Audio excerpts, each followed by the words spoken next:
ये ITO office है, ITO tower, और इसके पास से हमें एक युवा हैं, उनसे बात करनी है। जी, जय भीम। जय भीम साहब, आपका नाम? मेरा नाम दीपक रावण है, मैं उत्तर प्रदेश से हूँ, चित्रकूट मंडल का मंडल महासचिव हूँ। मैं आपको बता देना चाहता हूँ कि जो 30 जुलाई को जो क्रीमी लेयर के आधार पर जो सुप्रीम कोर्ट की बैठक पर हम लोग का आरक्षण खत्म करने की बात की गई थी, उसके विरोध प्रदर्शन पर हम लोग यहाँ पर धरना प्रदर्शन करने के लिए आए हैं। इसके पहले हमने 21 जुलाई को हर जिला, हर प्रदेश, हर जगह अपने अपने क्षेत्रों के आधार पर डीएम महोदय जी के माध्यम से राष्ट्रपति मुहिम जी को ज्ञापन पत्र सौंपा था, पर उस ज्ञापन पत्र को इन्होंने संज्ञान पर नहीं लिया। और इसी के तहत में बड़े भाई चंद्रशेखर आजाद जी बहुजन समाज के सभी साथी मिल करके इस आह्वान किए थे कि बड़ा आंदोलन किया जाएगा, सरकारों को घुटने में टेकने का काम किया जाएगा। क्योंकि जब सुप्रीम कोर्ट अपने कर्तव्यों से गलत आगे ये है जो केंद्र सरकार है, आप ये कहना चाहते हैं जो केंद्र सरकार है या जो मनवादी मानसिकता के लोग हैं जी, वो अपनी भाषा को, अपनी बात को सुप्रीम कोर्ट के जज के द्वारा कहलवाना चाहते हैं। जी, यानी कि डिवाइड एंड रूल पॉलिसी। जी, बहुत पुरानी पॉलिसी है। ये जो 3000 साल पहले पुराना रूल था, वही फिर से लाना चाहती है सरकार। ये स्वयं न कह करके ये सुप्रीम कोर्ट का माध्यम लेती है, यानी कि उनका साथ लेकर के हम लोग के साथ में अन्याय शोषण करने का कोशिश कर रही है, और अन्याय हो भी रहा है। क्या आपको लग रहा है कि मनुस्मृति फिर दोबारा से आने जा रही है? नहीं, हम खुली तौर पर बोल रहे हैं कि हम संविधान को मानने वाले लोग हैं। भारत संविधान से चलेगा, किसी मनुस्मृति से नहीं चलेगा। और जो मनुस्मृति को लाएंगे, तो जिस तरह बाबा साहब ने मनुस्मृति को जलाया था, तो बाबा साहब की हम नई संतानें हैं, हम उनको जलाने का काम करेंगे। ठीक है जी, ठीक है।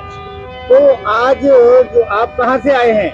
मैं उत्तर प्रदेश के बांदा जिले से हूँ, चित्रकूट मंडल का मंडल महासचिव हूँ। अच्छा, यहाँ पे आप अपनी तरफ से लगभग आपके एरिया से कितने लोग आए होंगे और यहाँ पे कितने हमारे के जुटने की संभावना है? हमारे एरिया से, हमारे चित्रकूट मंडल से 400 से लेकर के 500 के बीच में लगभग हमारे साथी रहे हैं, जो बाई ट्रेन से सफर करके आए हैं। कुछ ऐसे साथी रहे हैं जो दिल्ली 2-3 दिन पहले आ गए थे।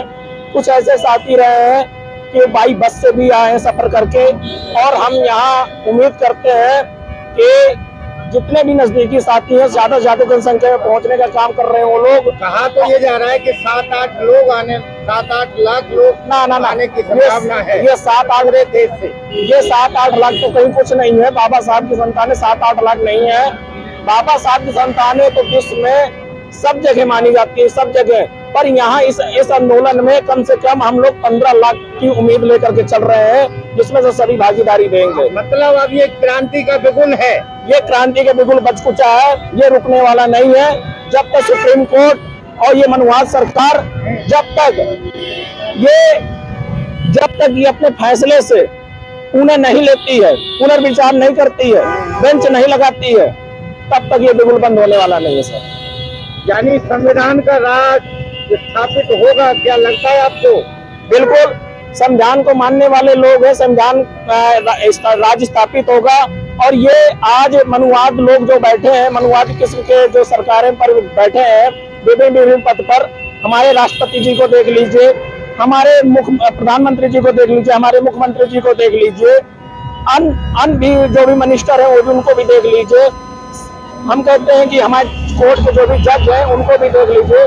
कहीं ना कहीं तरीके से संविधान की शपथ लेकर के ही अपनी सीट ग्रहण करते हैं, तो संविधान क्यों नहीं अच्छी तरीके से लागू होगा? और जब नहीं लागू होगा तो हम भीम आर्मी वाले लोग हैं, हम अच्छे से लागू कराना जानते हैं। अरे इस देश में लोगों का ये कहना है कि जहाँ पर दलित राष्ट्रपति, हालांकि राष्ट्रपति देश का प्रमुख होता है, राष्ट्राध्यक्ष होता है, प्रेसिडेंट बोलते हैं उसे, तो जहाँ दलित राष्ट्रपति की कोई वैल्यू नहीं है, तो आप अपना स्थान इस देश में कहाँ पाते हैं?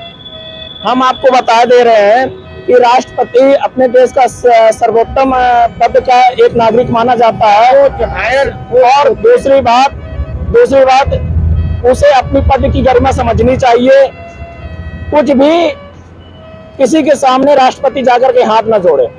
राष्ट्रपति का काम है कि कोई भी बातें होती है, कोई भी नया कानून आता है, कोई भी कुछ भी होता है, लोग उनसे जाकर के मिलते हैं या उनसे अपनी बात रखते हैं। पर हमारे यहाँ के इस टाइम के राष्ट्रपति एक तौर पर बनाए हुए बकरी के भले के तरीके से है। उन्हें जब तक घास दी जाएगी तब तक वो चलते हैं, इसके बाद उनको काट दिया जाएगा। बस ऐसा ही हाल है। तो ये हैं हमारे नौजवान बांदा से, चित्रकूट साइड से। नाम बताया आपने? मेरा नाम दीपक रावण है। दीपक रावण, ये हुई ना बात। तो अगला हम दिखाते हैं आगे चलकर। बहुत अच्छा लगा दीपक जी। और सर मैं इसी के साथ इस कानून को बनाए रखना। हाँ, इसी के साथ में एक लाइन बोलूंगा।